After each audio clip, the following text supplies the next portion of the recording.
I was blindfolded for 9 months. They tortured me. My nose is still broken. I was handcuffed from the backside, so two person just taking me in these stairs. Even inside, I used to be blindfolded and handcuffed 24/7.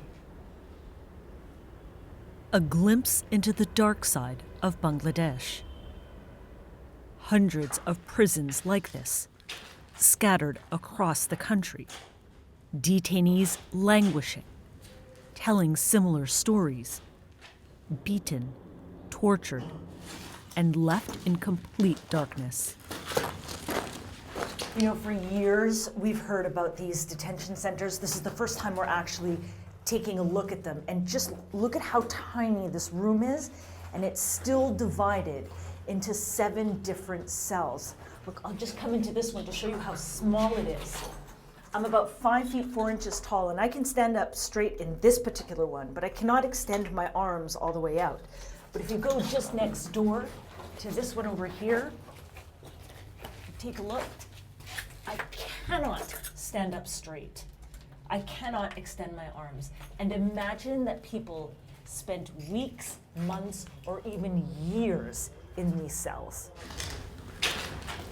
We've been given access to where this British-trained barrister, Mir Ahmed bin Qasim, spent 8 years of his life. And this is what my cell was. This was your cell? Yes. Physically bruised and emotionally scarred. It felt like being buried alive, being totally cut off from every outside world. It felt worse than death. And that is exactly what it was. It was meticulously designed to give the detainees a worse than death experience. Not yet. His freedom came only after Sheikh Hasina was deposed. Thousands of victims, of which the BBC has spoken to more than half a dozen, who say they were forcibly disappeared, retaliation for their political dissent. Investigators say the orders came from the top. In every case, we found that it was widespread and it was designed by the Prime Minister. So the officers concerned, they stated that all the enforced disappearance cases has been done with the approval or permission or order by the Prime Minister herself.